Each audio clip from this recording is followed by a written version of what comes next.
Hey everyone, Mr. Sujano here. Welcome to the best gaming, technology, emulation, and open source news channel on YouTube. Let's get started. Alright, we'll kick things off here talking about Windows emulation on Android with Box86, and yes, that's Cyberpunk 2077. It's running between 2 to 5 frames per second on a Red Magic 7S Pro. And that's got a Snapdragon 8 Gen 1 chip in it. On top of that, the 7S Pro has 18 gigs of RAM. Now obviously 2 to 5 frames per second isn't playable, but just the fact that it's actually in-game and rendering, in my opinion, is extremely impressive. Let me know your thoughts about this one in the comments below. Next up, we're quickly talking about PlayStation 5 Homebrew games, because that's actually becoming a thing. I'm not joking with you here, this is one of the first homebrew games for PS5 out there. It's from Lightning Mods, and they have a version of Tetris up and running. And this to me is absolutely incredible to have homebrew this early on, and especially for the PS5. Moving on, and next up we're talking about Denuvo, and this is extremely good news. If you didn't know this one already, Doom Eternal on Steam has removed Denuvo in the latest patch. So if we go on ahead and take a look on Steam here, the update is 6.66 Rev 2.2. This minor update removes the boosters feature on all platforms and removes Denuvo anti-tamper from Doom Eternal. I would argue that is a pretty major update. And on a quick side note, Running with Scissors, the studio behind the Postal series, says the inclusion of intrusive DRM softwares, like Denuvo, is a choice that yields an unfair punishment to the consumer. Respect the consumer, make a game they want to play, and you will never feel the need to fight piracy. I mean, look at Baldur's Gate 3, and look at almost every single Nintendo Switch game that's been released so far. They also say the gaming industry deserves a better future. Fight for that, and I fully agree with this. And speaking about Baldur's Gate, next up we're really quickly talking about Baldur's Gate, and Eurogamer has reported that PC and console crossplay is on the roadmap for Baldur's Gate 3.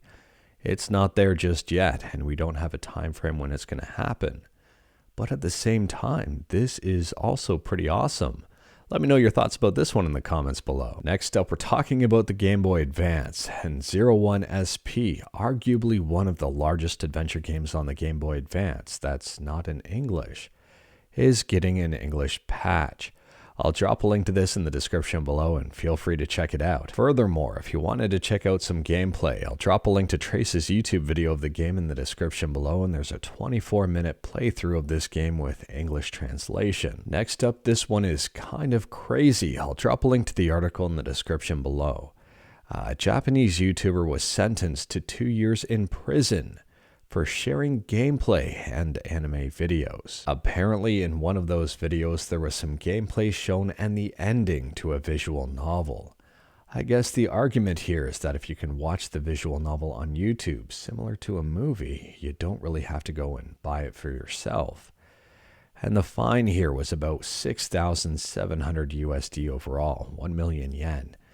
And the sentence, it's a 2-year suspended sentence for 5 years. So as far as I know, if they don't commit any crimes within the next 5 years, they don't have to go to jail. Moving on, and we're talking about the next Yakuza Like a Dragon. And apparently this game is going to have a playable version of Daytona USA 2 in it.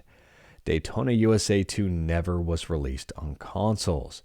The game came out back in 1998, about 25 years ago, and it was an arcade-only game. And if we take a closer look at the image, it says Sega Racing Classic 2 instead of Daytona USA 2.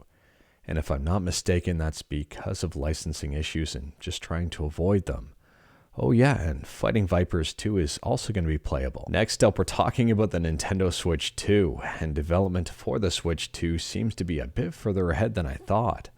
It's being reported by a lot of different sources that the Switch 2 was showcased to developers at Gamescom. Now, I've heard there were a few different games showcased, but I've also heard some conflicting reports, so just take this with a grain of salt. But apparently a better looking version of Breath of the Wild was shown, but just a tech demo. And also the Matrix tech demo to show off DLSS. And Necro says here, per my sources, the version of DLSS that was shown behind closed doors by the Switch 2 tech demo was 3.1. Ray tracing is indeed possible, and the RAM they were told is 12 gigabytes for the consumer. And as far as I know, the dev kits are 16 gigs. Next up, we're talking about Android, and if you've got a Snapdragon CPU, you might be interested in this depending on your chipset. But Turnip Vulkan Driver lands initial support for the Adreno A730 and 740 GPUs. Now, it's worth pointing out this is initial support, not full-blown just yet, and a lot of stuff is going to be missing, and a lot of stuff is not going to work just right. But at the same time, this is great from a custom driver standpoint. And speaking about CPUs, next up we're talking about MediaTek. And today MediaTek unveiled some brand new information about their brand new Dimensity chip that has not been released yet. It's coming out in 2024, but there's going to be an 18% speed improvement using the same power, or a 32% power reduction using the same speed as their previous chip. Now, in fairness, I don't know a specific chip they're comparing it against, but we may see this brand new chip at the tail end of 2024. Next up, we're talking about FusionFix, and if you don't know what FusionFix is, it aims to fix some issues in Grand Theft Auto 4 Complete Edition, and it just got a brand new release. So at the time of filming, version 1.94 is the latest update, and they've restored non-cop pedestrians and helicopters flying around the city. They've fixed motion blur being inversed, and they've added in soft particles. FusionFix is 100% free, it's open source, and it does a whole lot. If you haven't seen it before, I'll drop a link to it in the description below and feel free to check it out. And last up here, we're talking about one of my favorite games on the SNES, Super Street Fighter: The New Challengers, and there's a brand new ROM hack that introduces juggles, so you can juggle characters. Now, in fairness, I have not checked this one out yet, but it looks like a lot of fun. I'll drop a link to the ROM hacking page in the description below and feel free to check it out. But anyways, that is all I've got for you in this one. Straight to the point, all stuff and no fluff. We talked about a lot today. Let me know your thoughts about absolutely any of it in the comments below. If you like this video, leave a like. If you didn't like this video, leave a like. Hit that subscribe button, check out my other videos. Don't tempt fate, save your state.